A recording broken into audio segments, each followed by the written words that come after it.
అందరికీ నమస్కారం. గవర్నర్ కోటాలో ఎమ్మెల్సీలు ఎవరికి దక్కనున్నాయి? తెలుగుదేశం పార్టీలో ఇప్పుడు చర్చ జరుగుతున్నటువంటి అంశం. టీం లోకేష్ ఒకవైపు, అదేవిధంగా చంద్రబాబు నాయుడు గారు ఒకవైపు. మరి దీనికి సంబంధించి సీనియర్లకి ఇవ్వాలని చంద్రబాబు నాయుడు గారు, అదేవిధంగా యువతకు అధిక ప్రాధాన్యత ఇవ్వాలని మంత్రి నారా లోకేష్ గారు, వారి ఇరువురు కూడా దీనికి సంబంధించి అనేక ప్రయత్నాలు చేస్తున్నట్టు తెలుస్తుంది. ఇప్పటికే కొంతమంది మరి వారిని ప్రసన్నం చేసుకునే పనిలో పడ్డారు.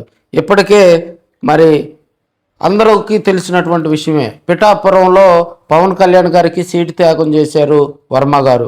వర్మకు ఎమ్మెల్సీ ఇస్తామని అప్పట్లోనే సీటు త్యాగం చేసే సమయంలోనే పార్టీ ఆయనకు భరోసా కల్పించింది.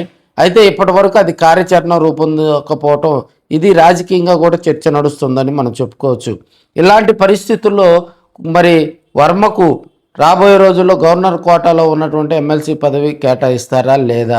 ఇప్పటికే ఎమ్మెల్సీ పదవి ఒకటి రాయలసీమ ప్రాంతానికి ఇవ్వాలని చర్చ నడుస్తున్నటువంటి అంశం.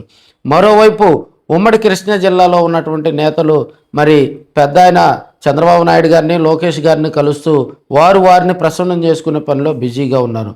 మరోవైపు వంగవీటి రాధాకు ఎమ్మెల్సీ ఇస్తే కాపుల్లో కొంత మోటివేషన్ అవుతారు. కాపులకు బిఫోరు లోకల్ బాడీ ఎలక్షన్ అప్పుడే ఈ ప్రక్రియ పూర్తి కనుక చేస్తే రాబోయే రోజుల్లో రాజకీయంగా తెలుగుదేశం పార్టీకి ఇబ్బందులు లేకుండా ఉంటుంది, కాపు ఓటింగ్ డైవర్ట్ కాకుండా ఉంటుందని చర్చిస్తున్నటువంటి అంశం. అయితే సీనియర్లు ఎవరైతే పార్టీ కోసం కష్టపడి పనిచేశారో సీనియర్లు, వారంతా కూడా చంద్రబాబు నాయుడు గారిని ప్రసన్నం చేసేందుకు, తమ పేరు లిస్టులో ఉంచుకునేలా చేసుకునేందుకు వారంతా మరి ఆయన్ను కలిసి తమ అభ్యర్థనలు కూడా తెలియజేస్తూ ఉన్నారు. మరోవైపు టీం లోకేష్లో ఉన్నటువంటి, ఇప్పటికే లోకేష్ గారు మరి ఆంధ్రప్రదేశ్ రాష్ట్రంలో సర్వేలు చేయడం జరిగింది.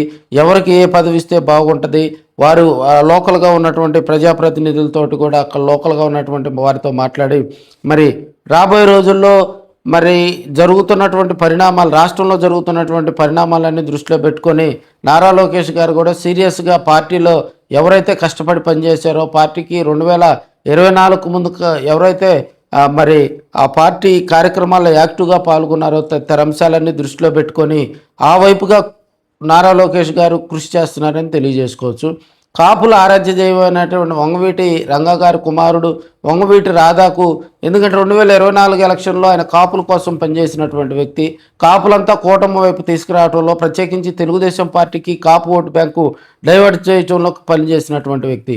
అనేక మంది పేర్లు క్యూ కడుతున్న వేళ, అనేక మంది పేర్లు అటు చంద్రబాబు నాయుడు గారికి, లోకేష్ గారికి ఇస్తున్న వేళ, ప్రధానంగా కూడా అటు వర్మ ఇటు రాధా వీరిద్దరి పేర్లు ప్రముఖంగా వినిపిస్తూ ఉన్నాయి. అయితే మరొక మారు రాయలసీమ ప్రాంతానికి ఎమ్మెల్సీ పదవి ఒకటి కనుక కేటాయిస్తే వెనుకబడిన ప్రాంతం, అదేవిధంగా అక్కడ పార్టీ ప్రతిష్ట కూడా దెబ్బతినకుండా ఉంటుందని కొంతమంది లోకేష్కు, అదేవిధంగా నారా చంద్రబాబు నాయుడు గారు కూడా వినతులు వెలుగు చేస్తూ ఉన్నారు. అయితే ఇటు ఉమ్మడి గుంటూరు, ప్రకాశం జిల్లాలో కూడా కొంతమంది ఇప్పటికే స్వామి కార్యం స్వకార్యం లాగా వారిని ప్రసన్నం చేసేందుకు ప్రయత్నాలు జరుగుతున్నట్టు తెలుస్తూ ఉంది. అయితే అవి పేర్లు బయటికి రాలేదు, కానీ సీక్రెట్గా కూడా చర్యలు తీసుకునే విధంగా వారు మనుగడ సాగిస్తున్నారని కూడా మనం చెప్పుకోవచ్చు. ఏదేమైనా మరి కొన్ని రోజుల్లో దీనికి సంబంధించి నోటిఫికేషన్ రానుంది. మరి గవర్నర్ కోటాలో అటు వర్మకు ఇటు రాధా గనక ఛాన్స్ ఇస్తే పార్టీలో మరి పార్టీకి సంబంధించి కొంత యాక్టివ్ అవుతుంది. అటు వర్మ పిఠాపురంలో మళ్ళీ యాక్టివ్ అవుతాడు, ఇటు రాధా కూడా మరి కష్టపడి పనిచేసిన వారికి ప్రాధాన్యత ఇచ్చినట్లు అవుతుందని రాజకీయ విశ్లేషకులు చెప్తా ఉన్నారు. లోకేష్ చంద్రబాబు నాయుడు గారు మరి ఆ సీనియర్లో జాబితా అది అంతా పరిశీలించి నిర్ణయం తీసుకొని ఉన్నారని మనం చెప్పుకోవచ్చు.